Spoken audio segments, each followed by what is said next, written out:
اچھا ہوتا یہی ہے کہ جو پہلے لیڈر نا وہ بعد میں لیڈر ہی بنتا ہے. ہاں ایسا ہوتا ہے. کون لیتے وہ دوسرے کاموں میں ہی ہو لیکن وہ ہے نا الناس معادن کا معادن ذهب. وہ لیڈنگ صلاحیت ہوتی ہے. یہ حدیث میں مر گیا ایسا کہ لوگ جو ہے وہ کانوں کی طرح ہیں جیسے سونے کی کانیں ہوتی ہیں.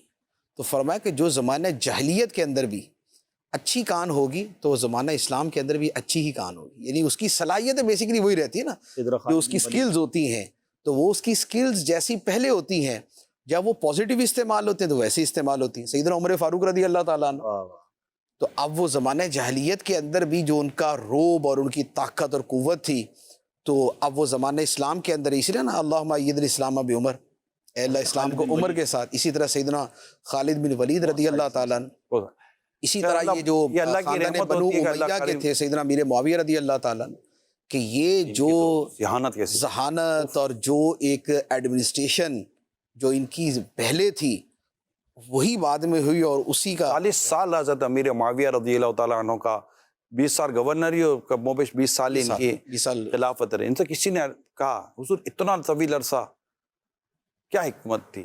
تو آپ نے فرمایا میرے پاس ایک رسی ہے. یہ حکمت کی بات کی جی میرے پاس ایک رسی ہے، اس کا ایک سرا رعایا کے ہاتھ میں ایک سرا میرے ہاتھ میں. واہ. رعایا کھینچتی ہے تو میں رسی ڈھیلی کر دیتا ہوں اور پھر کبھی میں رسی کھینچنا شروع کر دیتا ہوں. تو یہ چلتا رہتا ہے. اس میں کتنی حکمت چھپی ہوئی ہے. ایسے اس میں ایک اور اس کی یعنی کہ اسی کو ایک اور انداز میں بھی بیان کیا گیا کہ آپ نے فرمایا کہ میں تعلقات کس حد تک باقی رکھتا ہوں.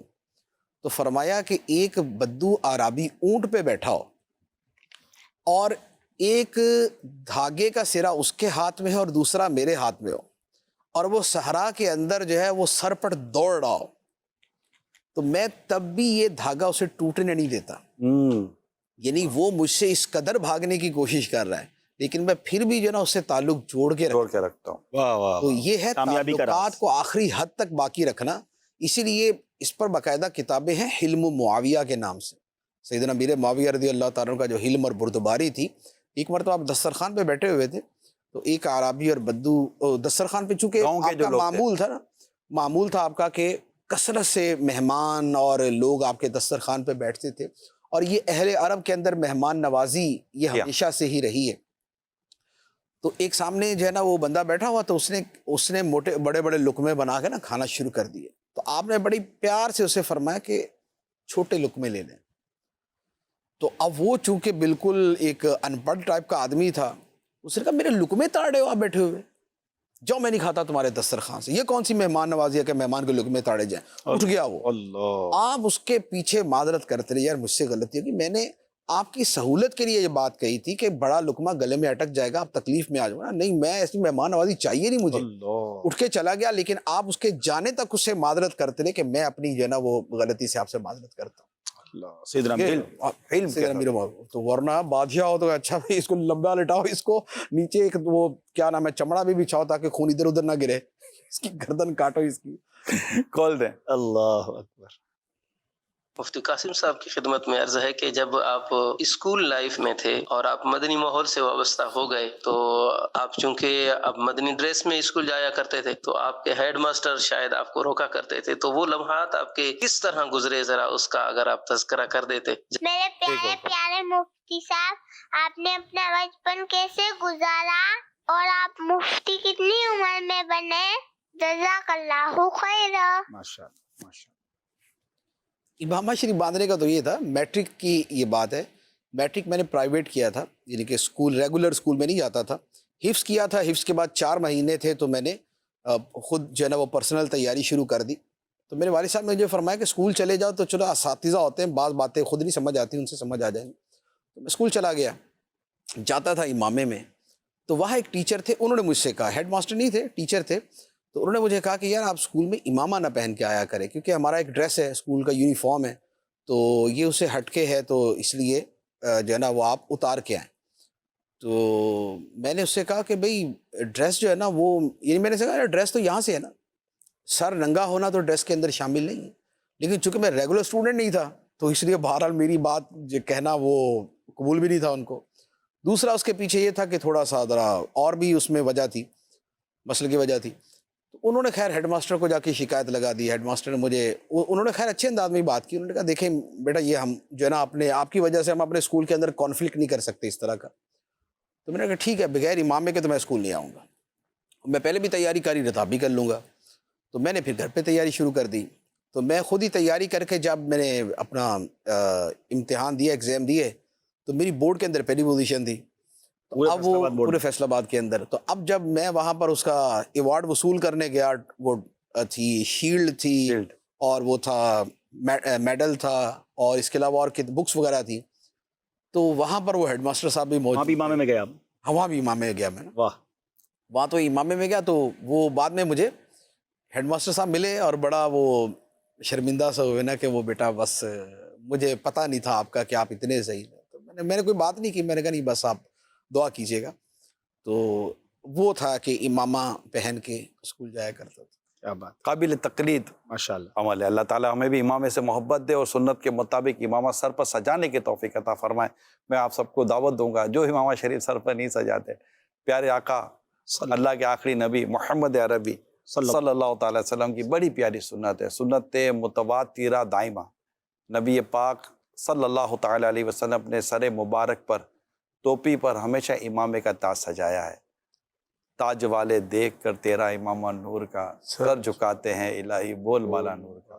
اللہ امامہ شریف سر پر سجانے کی, چہرے پر ایک مٹھی داڑھی سجانے کی, سنت پر عمل کرنے کا اللہ آپ کو ہم سب کو توفیق عطا فرمائے. کال لیتے ہیں.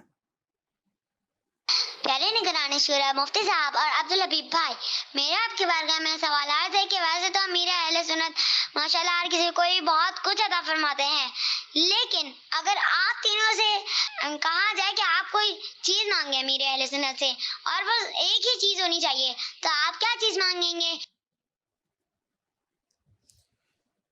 بے حساب مغفرت کی دعا. جنت میں ان کا ساتھ, امیر علیہ سنت ساتھ جنت میں لے جائیں ہم سرکار کے پیچھے پیچھے انشاءاللہ.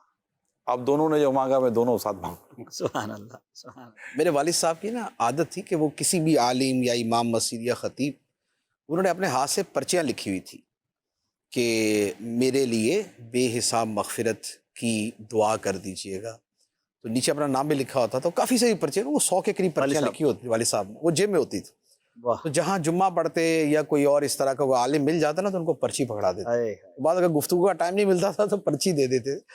تو اس طرح بہت ساری پرچیاں بہت سے لوگوں کو دی ہیں, اور میں جو ہے وہ ان کے انتقال کے بعد جو ہے نا وہ پرچیوں کی ایک پوری وہ جو گڈی کہہ لیں آپ, تو وہ موجود تھی. تو میں کبھی جیسے امیر علیہ سنت کے حوالے سے بھی کبھی کوئی بات کرتا تھا نا کہ کوئی شے, کوئی تحفہ, کوئی تبرک, تو وہ فرماتے تھے کہ وہ آپ کی مرضی, باقی میرے لیے بطور خاص بے حساب مغفرت کی دعا کروا دیں. ہمیشہ یہی ہوتا تھا ان کا, یعنی شاید سینکڑوں مرتبہ اگر کہا ہوگا نا تو یہی کہا بے حساب مغفرت. یہ آئیڈیل ہے مفتی صاحب, بزرگوں سے جب وہی لیں جو ان کے شایع نشان ہے کہ یہ دعا کر دیں اور ہمارا بیڑا پار ہو جائے. یہ کتنی اچھی بات بھی سیکھنے کو ملی کہ یہ وہ دعا ہے جو کروانی چاہیے بزرگوں سے. نارملی ہم اپنے دیگر معاملات میں یہی تربیت فرمائی ہماری, جس کے آپ کے حسن ظن ہے کہ وہ مستجاب الدعوات ہے, تو اس سے مغفرت کی دعا. اعلیٰ حضرت علیہ الرحمہ نے بھی مینا شریف کا واقعہ جو مسجد خیف کے اندر کہ ایک بزرگ بیٹھے تھے اور مجھے اچانک آواز آئی جیسے شہد کی مکھیاں بھن بھناتی ہیں, تو یہ قبولیت کی اور ذکر الہی کی اس طرح کی یہ کوئی بشارت ہے. تو میں جیسے ان کے قریب گیا تو انہوں نے وہ دعائے مغفرت کے لیے, تو انہوں نے دور سے ہی جنا اے اللہ اس بندے کو بخش دے. تو فرماتے کہ میں سمجھ گیا کہ یہ چاہتے نہیں کہ خلل ہو ان کی مصروفیات کے اندر, دعا مقصود تھی, ہو گئی, تو میں ویسے ہی پیچھے واپس پلٹا. جی کال دیں. میرا عبدالحبیب بھائی کی عرض ہے کہ مجھے جب آپ مدینہ شریف میں گئے تھے تو حرم میں بارش آئی تھی, اس کا کوئی خوشگوار لمحہ بتا دیں. عبدالحبیب صاحب آپ سے عرض ہے کہ جب آپ کووڈ-19 کے بعد سفر المظفر میں کافی عرصے بعد مدینہ شریف گئے تھے تو سبز گنبد پر آپ کی جب پہلی نظر گئی تو آپ کی کیا کیفیت تھی, اور آپ مسجد نبوی شریف میں اس طرح دعا کرتے ہیں آقا سینکڑوں کے دل منور کر دیے, اس طرف بھی آنکھ اٹھا کر دیکھ لو, تو یہ طریقہ آپ نے کس سے سیکھا؟ جواب ارشاد فرما دیں, جزاک اللہ خیرہ. جی عبدالحبیب. بارش تو الحمدللہ کئی بار مدینہ اور مکہ شریف میں ملی, مگر ایک بار ہم طواف الزیارہ کرنے گئے تھے اور مطلب بارش جس کو کہیں نا, مطلب بارش تھی. تو ہم لوگ جب رش بہت تھا تو ہم چھت پہ چلے گئے کہ چھت سے بارش وہ طواف کریں گے. اس وقت فوار پڑ رہی تھی, لیکن جب طواف شروع کیا نا تو موسلا دھار بارش شروع ہو گئی. اچھا اب جب اوپر سے کعبہ شریف کو دیکھا اور جو منظر دیکھا تو بارش میں کچھ لوگ پیچھے ہو جاتے ہیں, تو ہم نے کہا یہ تو موقع اچھا ہے, نیچے چلے جاتے ہیں. اچھا ایک تو بارش میں طواف کی فضیلت وہ پڑی ہوئی تھی اور پھر طواف الزیارہ تھا, تو پھر ہم نیچے اتر گئے قافلے والے, مدنی قافلے کے جو اسلام بھائی تھے, تو اب اس کے بعد پھر نیچے سے طواف کیا. تو وہ واقعی زندگی کا یادگار لمحہ تھا. گنبد خضرا کے سامنے الحمدللہ بارش ملی, بس وہ تو جب بھی ہو اس کا برکتیں ہی اور ہیں. اور یہ جو کہاں سے سیکھا, تو ہم نے تو سچی بات ہے مدینے کی حاضری یا اس کا شوق یا اس کا ذوق جو سیکھا وہ دعوت اسلامی کے مدنی ماحول سے سیکھا. امیر علیہ سنت تصور مدینہ کرواتے تھے, اس وقت سوچتے تھے کہ مدینے جائیں گے تو ہم بھی اسی طرح کچھ عرض کریں گے آقا کی بارگاہ میں, کیسے بات عرض کرنی ہے, کیسے پہنچانا ہے. تو امیر علیہ سنت تو یوں سمجھے گلزار حبیب کے زمانے سے مدینہ تصور مدینہ بھی گویا کہ ایک طرح سے امیر سنت نے مدینہ پاک کیسے جانا چاہیے, بالکل ایسا ہی ہے, اور حاضری کیسے دینی چاہیے, اس کا طریقہ ہی بیان کیا ہے, سکھا دیا. صرف ایک تعداد ہے جنہوں نے مدینہ منورہ کے آداب اور حاضری کی جو کیفیت ہے یہ امیر علیہ سنت کے مکتوبات سے سیکھی. بالکل ایسا ہے, بالکل ایسا. وہ جو مکتوبات ہیں نا اس میں جو مدینہ منورہ سے امیر علیہ سنت نے لکھے تھے, سبحان اللہ, ان میں جو الفاظ ہیں, جو ان کی چاشنی ہے, جو کیفیت ہے, جو ذوق ہے, مدینے کی ننی منی گھڑی کی سوئی اس وقت اتنے بجا رہی ہے, اور اس کو بندہ تنہائی میں بیٹھ کے پڑھے نا اگر, اور وہ بھی خاص طور پہ اگر آج کل کے دنوں میں جب وہاں حاضری کے ایام ہے, بڑے پیارا آپ نے توجہ دلایا ہے. کتاب تھی آپ کو یاد ہوگا سنہری جالیوں کے روبرو, جی جی سنہری جالیوں کے اس کے مکتوبات تھے نا, مکتوبات الگ تھی. ہاں وہ الگ تھے, مکتوبات اتار اس طرح کا شاید تھے, یہ اس طرح کا تھے. اسی طرح یہ ایسا اس طرح کی جو چیزیں ہوتی نا, ان کا پڑھنے کا سب سے زیادہ مزہ جو ہے نا یا تو آتا ہے کہ جب مکہ مکرمہ سے مدینہ منورہ جا رہے ہو, راستے کے اندر آدمی پڑھے یہ چیزیں, اور یا یہ ہے کہ وہی گنبد خضرا کے سامنے بیٹھ کے سبحان اللہ, اعلیٰ حضرت کے اشعار اور مولانا حسن ادا خان علیہ رحمہ کے اشعار, یہ اگر وہاں سامنے بیٹھ کے پڑھے اور جو اس کا لطف ہے نا, سبحان اللہ. ایک حاضری مفتی صاحب مجھے یاد ہے, آپ کو شاید پتہ نہیں یاد ہو کہ نہ یاد ہو, مفتی صاحب ہم ساتھ تھے اور سر فرید بھی تھے ہمارے. جی ہم نے اور باب جبریل کے سامنے صحن میں بیٹھ گئے, تو میں نے صاحب کو کچھ مدینے کی باتیں بتائیں. استاد صاحب نے جو اس وقت ایک نقشہ کھینچا تھا نا صاحب, وہ جو انداز تھا, میں اس کے بعد کتنی بار وہ باتیں ریپیٹ کر چکا ہوں اپنے ذہن میں, کہ وہ ایک جملہ تو میں بھولتا نہیں ہوں کہ فرمایا تھا کہ دیکھو یہی وہ مقام ہے جہاں قرآن نازل ہوا ہے, یہاں قریب ہی کہیں آیتیں نازل ہوتی تھیں, جبریل امین آتے تھے آیتیں لے کے. آپ سوچیں کہ اس مقام کی ویلیو کیا ہے, اور استاد صاحب نے جس انداز سے وہ باتیں کی تھیں, سبحان اللہ, واقعی زندگی کے کچھ لمحات یادگار رہ جاتے ہیں.